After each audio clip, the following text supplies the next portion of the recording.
Assalamualaikum warahmatullahi wabarakatuh. Perkenalkan, saya Dr. Masayurulan Adenindia, M. Biomed. Saya merupakan salah satu pengajar di bagian anatomi program studi pendidikan dokter Fakultas Kedokteran Universitas Sriwijaya. Video ini merupakan video pernyataan diri dosen dalam unjuk kerja Tridharma Perguruan Tinggi atau PDD UKTPT di bidang pengajaran. Saat ini, pembelajaran di program studi pendidikan kedokteran Fakultas Kedokteran Universitas Sriwijaya menggunakan kurikulum berbasis kompetensi atau KBK dengan metode pembelajaran yang terdiri atas integrated teaching, problem-based learning, praktikum, skills lab yang terdiri atas beberapa blok atau mata kuliah. Salah satu blok atau mata kuliah yang saya ampu adalah blok 5 atau mata kuliah struktur, jaringan, dan organ tubuh manusia 2 yang akan mempelajari struktur tubuh manusia dari aspek anatomi dan histologi. Pada blok ini akan dibahas struktur jaringan dan organ yang menyusun sistem organ tubuh manusia baik secara makroskopik maupun mikroskopik. Sehingga dengan pemahaman yang komprehensif terhadap struktur-struktur tersebut, mahasiswa dapat mengidentifikasi struktur spesifik setiap organ dari suatu sistem dan menjadi dasar untuk memahami patogenesis dan patofisiologi suatu penyakit. Blok struktur jaringan dan organ tubuh manusia 2 ini merupakan mata kuliah wajib bagi mahasiswa semester 2 dengan bobot 5 SKS. Pada mata kuliah ini, saya mengampu materi pembelajaran yang berjudul Columna Vertebralis dengan tujuan pembelajaran sebagai berikut.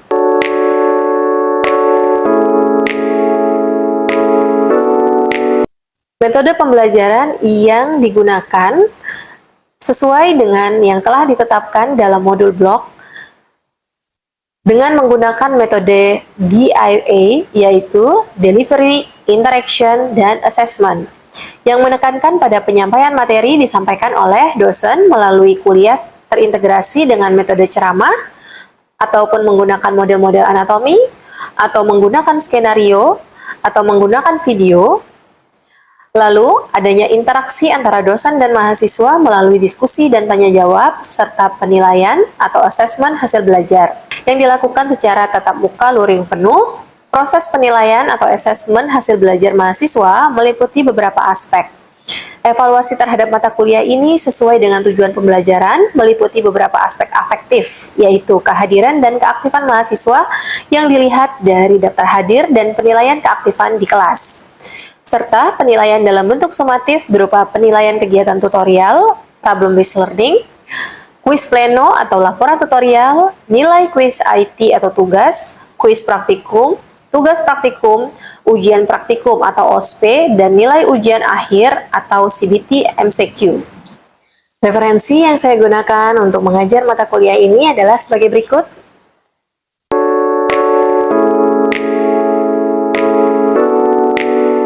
Demikianlah pendahuluan dari saya.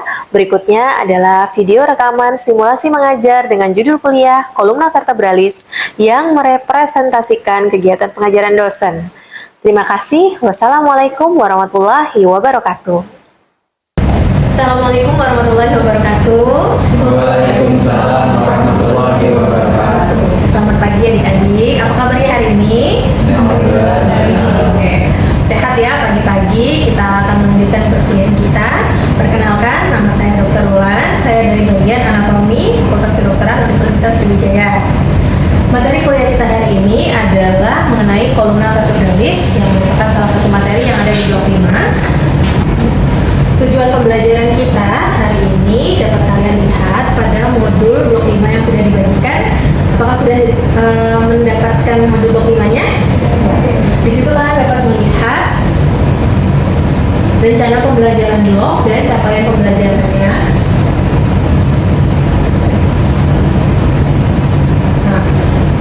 Jadi setelah perkuliahan hari ini, capaian pembelajaran yang diharapkan adalah mahasiswa mampu untuk memahami dan mengidentifikasi anatomi permukaan di regio punggung, lalu struktur penyusun columna vertebralis, mampu memahami masing-masing columna vertebralis di tiap regio, dan memahami bagaimana kelengkungan columna vertebralis.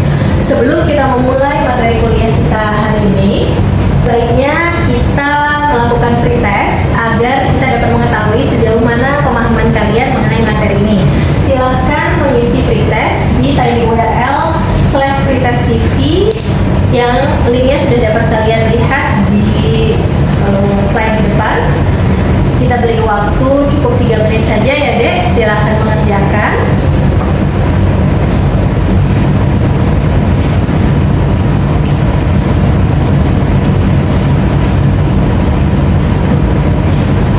Oke, ya waktunya sudah habis. Nanti kita lihat bagaimana hasilnya. Lalu kita harapkan setelah mata kuliah ini selesai diberikan, kita akan melakukan kuis dan ada peningkatan kemampuan dan pengetahuan kalian mengenai materi kolumna vertebralis ini. Baiklah, sebelum kita mulai, seperti biasa, karena kita menggunakan problem based learning, saya akan memberikan suatu skenario yang dapat kita baca bersama-sama.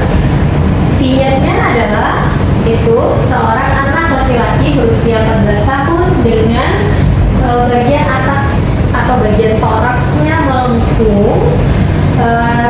Berdasarkan pemeriksaan tampak skoliosis ke arah kiri dengan iga menonjol di sisi sebelah kiri.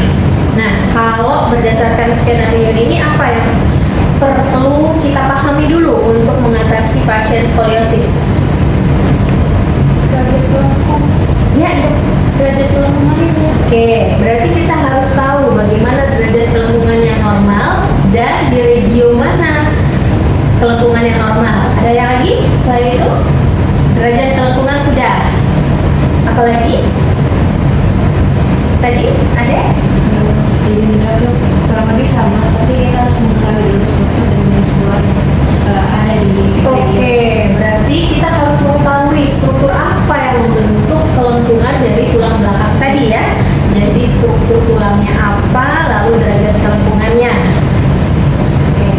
Dan sebagai tambahan karena kita akan mempelajari anatomi, jadi harus membedakan mana vertebra yang berbeda di setiap regio. Nah, sebagaimana kita tahu, tubuh kita akan dibagi menjadi beberapa regio, yaitu trunkus, batang badan, lalu ekstremitas superior dan ekstremitas inferior. Yang mana yang masuk bagian trunkus? Batang badan. Trunkus. Izin menjawab dokter, bagian badan, batang badan atau trunkus itu setahu saya di area regio toraks, terus di bawahnya ada regio Oke, regio toraks, abdomen, dan pelvis. Ya, itu merupakan batang badan. Nah, kolumna vertebralis itu termasuk di bagian trunkus karena dia akan membentuk daerah punggung. Jadi kita sebagai dokter kan harus bisa mempelajari tubuh manusia, tapi manusianya dalam kondisi sehat, dalam kondisi hidup ya Dek. Jadi kita nggak bisa tuh harus membuka satu lapis demi lapis. Kita harus bisa mengetahui bagaimana struktur dari organ-organ yang mau kita lihat di dalam itu, tapi dengan patokan dari luar. Oleh karena itu kalian harus mengetahui mengenai anatomi permukaan. Kalau hari ini kita akan belajarnya anatomi permukaan di daerah punggung. Beberapa anatomi permukaan yang harus kalian pahami yaitu protuberansia occipitalis externa, yaitu struktur lekukan di belakang tulang tengkorak kalian ya di bagian tengah. Lalu ada tonjolan kolumna vertebralis yang pertama kali akan bisa kalian identifikasi adalah processus spinosus vertebra cervicalis ke-7. Betul, yang ke-7. Nanti kalian bisa tahu kenapa, karena ternyata processus spinosus vertebra cervicalis yang ke-7 itu dia lebih panjang dibandingkan processus spinosus vertebra cervicalis 1 sampai 6. Dan yang 1 sampai 6 itu akan ditutupi oleh ligamentum nuchae. Oke. Kolumna vertebralis itu adalah struktur yang terdiri atas 33 sampai 34 tulang vertebrae dan diskus intervertebralis yang menyusut di antara tulang-tulang tersebut. Jadi kalau kita bilangnya kolumna vertebralis berarti satu rangkaian tersebut. Ada 5 regio dari kolumna vertebralis ini, yaitu regio cervical, regio leher, regio thoracal, ya torak, regio thoracal, torak, regio lumbal, pinggang, dan regio sacrum dan coccyx. Ya. Ini 7 vertebra cervicalis, 12 vertebra thoracalis, 5 vertebra lumbalis, 5 vertebra sacralis, dan fusi antara 4 sampai 5 vertebra coccyx. Baiklah, ini adalah gambaran kolumna vertebralis. Nah, dari sini kita bisa lihat ada penampakannya dari tampak depan, aspektus anterior, dari tampak samping, aspektus lateralis, dan dari belakang, aspektus posterius. Kalau dari tampak sampingnya kita bisa lihat bahwa kolumna vertebralis ini bukanlah suatu struktur yang lurus, namun ada kelengkungannya. Kelengkungannya ini ada manfaatnya deh. Fungsi dari tulang adalah untuk melindungi organ penting yang ada di tubuh kita. Nah, ada satu organ yang sangat penting yang dilindungi oleh kolumna vertebralis, yaitu medula spinalis, saraf tulang belakang kita yang akan berada di kanalis vertebralis, ya, yang akan berada di kanalis vertebralis ini. Apabila terjadi kerusakan pada medula spinalis, itu sifatnya irreversibel. Nah, jadi kita bisa lumpuh per segmen di bawahnya. Di sini juga kita bisa lihat ya, per regio, ini regio cervicalis, regio thoracalis, lumbalis, sacralis, dan coccyx. Kita harus bisa membedakan bagaimana atau vertebra mana masuk ke regio yang mana. Oke, di sini lihat ya adik-adik, ini adalah model kolumna vertebralis, tampak dari aspektus anterior, aspektus lateralis, dan aspektus posterior. Ini kalian bisa melihat posisi medula spinalis yang ada di dalam kanalis vertebralis.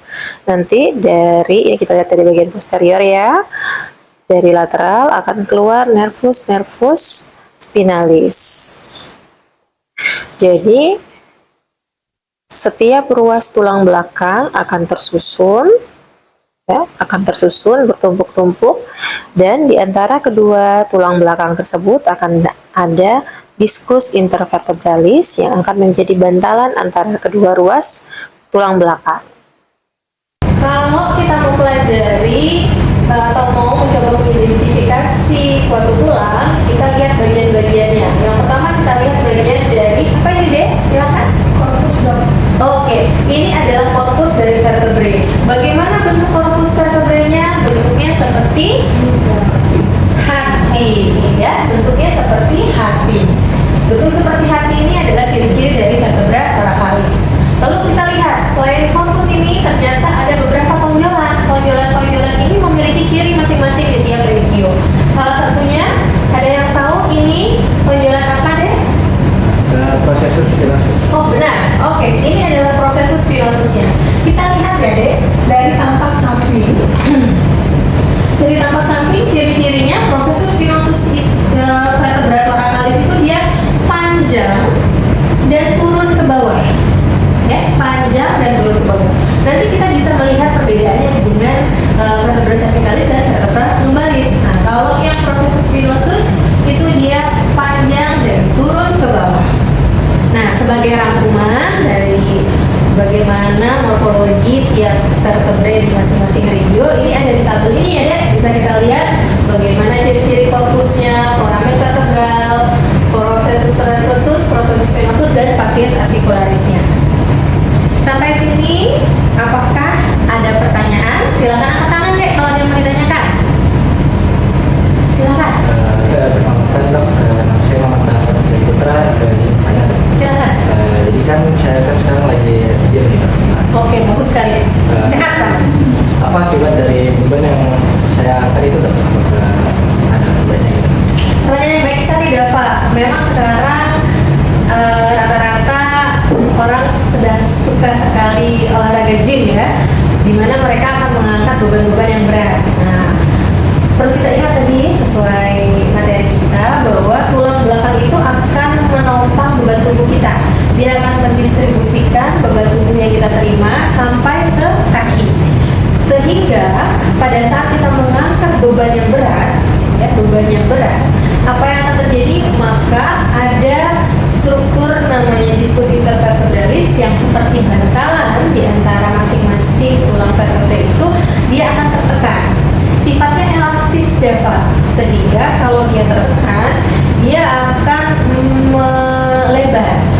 akan melengkung rapat sehingga tulang kita nggak geser-geser gitu ya. Apakah ada pertanyaan lagi atau sudah dimengerti? Oke, baiklah. Apakah ada pertanyaan lain adik-adik? Nah, kita kasih ke perempuan dulu. Silakan. Ya, izin dokter, perkenalkan saya sendiri Hayati Nurmaiza. Saya izin bertanya. Tadi kan ketika diperlihatkan kolom masa ventrilaris dari sisi lateral itu kan terdapat lengkungan ya dok. Nah, kira-kira saya ingin bertanya, apa fungsi dari lengkungan itu? Kenapa harus melengkung begitu? Oke, baiklah Rani, terima kasih ya pertanyaannya baik sekali. Jadi begini dek, kembali ke fungsi dari kolumna vertebralis yaitu untuk menopang beban tubuh kita. Maka kelengkungannya itu kan ada pada titik-titik tertentu. Kita bisa lihat bahwa regio cervical dengan regio lumbar itu memiliki kelengkungan yang sama, sedangkan torakal itu sama dengan sacrum dan coccygeus. Nah, ini membuat pendistribusian beban tubuhnya seperti ini titiknya. Beban tubuh kita itu akan diterima paling berat oleh lumbar. Nah, bayi pada saat lahir belum ada nih dek kelengkungan seperti ini. Dia akan cembung, ya.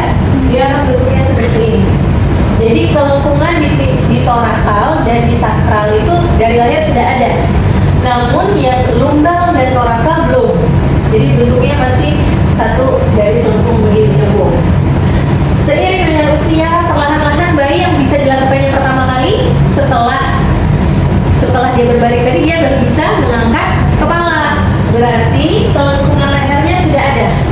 Otot-ototnya sudah kuat sehingga sudah bisa melengkung. Begitu dia sudah bisa melengkung regio cervical ini baru dia bisa mengangkat kepala.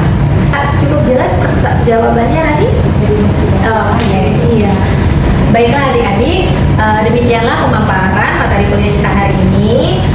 Sebelumnya kita tadi kan sudah melakukan pretest. Nah, saya ingin mengetahui dan mengevaluasi bagaimana efektivitas perkuliahan kita hari ini. Jadi silahkan diisi kuis untuk materi kolumna vertebralis melalui link URL ini yang ada di depan. Kita beri waktu sama ya, 3 menit. Silahkan dikerjakan. Baiklah, waktu 3 menitnya sudah selesai ya adik-adik. Sekarang setelah saya lihat, alhamdulillah terjadi peningkatan. Ya, nilai postesnya bagus-bagus. Berarti materi kuliah hari ini mampu diterima dengan baik.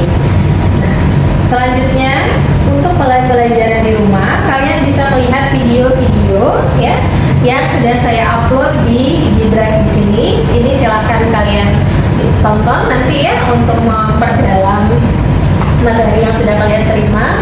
Nah, baiklah dek, sekarang selanjutnya akan ada penugasan ya, penugasan kuliah seperti biasa untuk menambah pemahaman kalian. Ada topik-topik yang kita berikan, nanti kalian silahkan buat ringkasan mengenai topik-topik tersebut yang akan dikumpulkan setelah 1 minggu ke depan melalui ketua kelas ya dek. Lalu nanti kita akan bertemu kembali pada proses tutorial dengan skenario mengenai kolumna vertebralis ini, topiknya juga. Jadi jangan lupa untuk dipelajari terlebih dahulu. Akan diberikan skenario pembelajaran untuk tutorial akan diberikan pada hari H agar kita bisa berdiskusi dengan prior knowledge kita. Oke. Lalu materi ini juga akan dipelajari melalui praktikum. Saat praktikum kita akan pretest terlebih dahulu untuk melihat kesiapan kalian dalam melaksanakan praktikum. Jadi dipelajari deh ya. Syarat untuk masuk praktikum adalah lulus pretest. Kalau seandainya belum lulus pretest, maka akan kita beri kesempatan untuk mengulang hari itu, belajar terlebih dahulu sampai lulus pretest, baru kalian boleh ikut. Lalu sebelum masuk praktikum juga jangan lupa untuk menyelesaikan tugas gambar praktikum yang ada di modul blok 5. Silahkan dilihat lagi. Baiklah, demikianlah pemaparan